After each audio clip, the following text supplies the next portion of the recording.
क्या आपको पता है अपने देश में कोरोना वैक्सीन लगवाने से इनकार करने वाले 3 देशों के राष्ट्रपति संदिग्ध मौत मारे गए थे या मार दिए गए थे। और अब कार्डियक अरेस्ट से दुनिया में हो रही मौत के बढ़ते आंकड़े और वैक्सीन बनाने वाली कंपनी एस्ट्राजेनेका का ब्रिटिश हाईकोर्ट में अपनी वैक्सीन के साइड इफेक्ट की बात को मान लेना, क्या यह सब कोरोना वैक्सीन पर शक के घेरे को और ज्यादा मजबूत नहीं करता?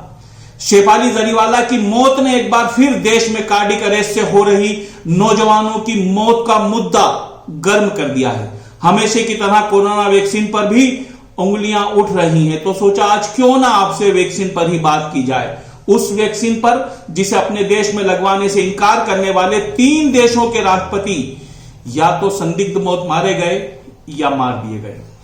आंकड़ों के मुताबिक 25 मार्च 2020 को इन अफ्रीकी देशों में कोरोना वायरस की एंट्री होती है। जी हां, जब सारी दुनिया के देश अपने नागरिकों को वैक्सीन लगवा रहे थे, तब अफ्रीकी देश बुरुंडी, हेती और तंजानिया के राष्ट्रपतियों ने ऐसे किसी भी वायरस या ऐसी किसी भी बीमारी को ही मानने से इनकार कर दिया और अपने देश में लॉकडाउन लगाने और अपने नागरिकों को वैक्सीन लगवाने से भी उन्होंने इनकार कर दिया। बुरुंडी के राष्ट्रपति पियोरे नकुरुंजिज़ा ने तो WHO यानी वर्ल्ड हेल्थ ऑर्गेनाइजेशन की टीम को अपने देश से ही निकलवा दिया था। जब सारी दुनिया में लॉकडाउन की बातें चल रही थी, तब बुरुंडी में खेल स्पर्धाएं हो रही थी। 6 जून 2020 को खेल प्रेमी राष्ट्रपति एक खेल स्पर्धा में शामिल हुए। 7 जून को उनकी तबीयत बिगड़ने पर उन्हें हॉस्पिटल ले जाया गया और 8 जून 2020 को उनकी मौत हो गई।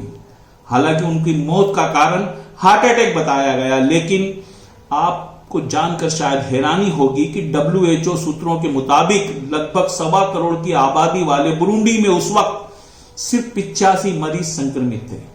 तो क्या आपको लगता है कि मात्र 85 संक्रमित मरीजों में किसी देश के राष्ट्रपति भी शामिल हो सकते हैं और मात्र एक दिन में उनकी मौत भी हो जाए?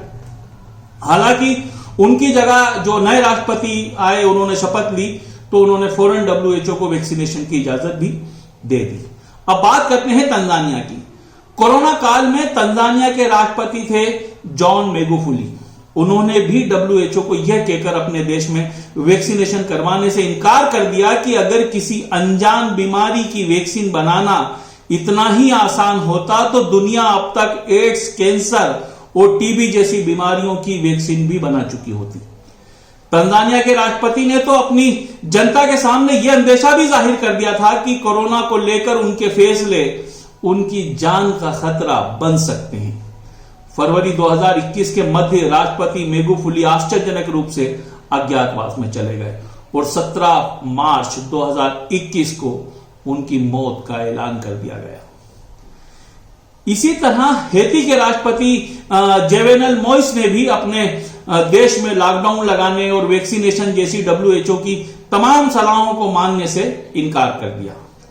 7 जुलाई 2021 को राष्ट्रपति मोइस की उनके ही आवास में गोलियां मारकर हत्या कर दी गई। हालांकि हत्या का आरोप कोलंबिया और उनके देश हेती में सक्रिय ड्रग माफिया पर लगाया गया।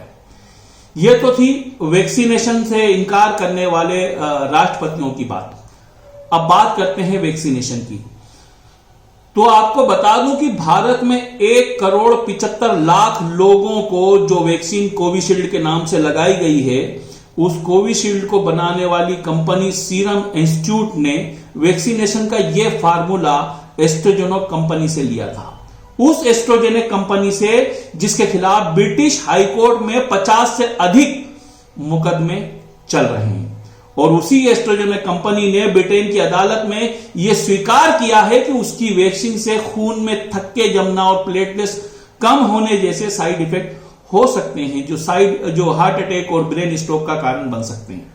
ऐसा नहीं है कि वैक्सीनेशन का खतरा अभी सामने आ रहा है। वैक्सीनेशन लगाने वाले डॉक्टर खुद स्वीकार कर रहे हैं कि उन्होंने इसी आशंका के चलते अपने युवा बच्चों को वैक्सीनेशन नहीं लगवाई थी। Not very surprising for the medical community because eventually पिछले लगभग साल डेढ़ साल से कोई भी इस वैक्सीन को रिकमेंड नहीं कर रहा था and there was no consumption. मतलब ये प्रोडक्ट ऐसा हो गया था कि कोई भी फिजिशियन भी डर रहा था कोई भी कोविशील्ड बोलने से, और कोई पीडियाट्रिशियन भी रिकमेंड नहीं कर रहा था। इनफैक्ट एज अ डिस्क्लोजर, मैंने खुद तो कोविशील्ड के सारे डोसेजेस लिए थे जो सरकार के हिसाब से थे, बट मेरे बेटे को, मेरी बेटी को जो कि यंग थे, मैंने उनको नहीं दिलवाए थे।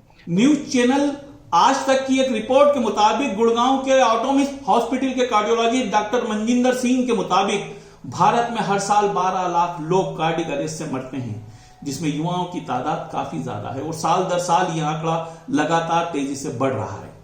आंकड़े कम या ज्यादा हो सकते हैं, लेकिन सवाल यह उठता है कि इस तरह की मौतों का जिम्मेदार कौन है।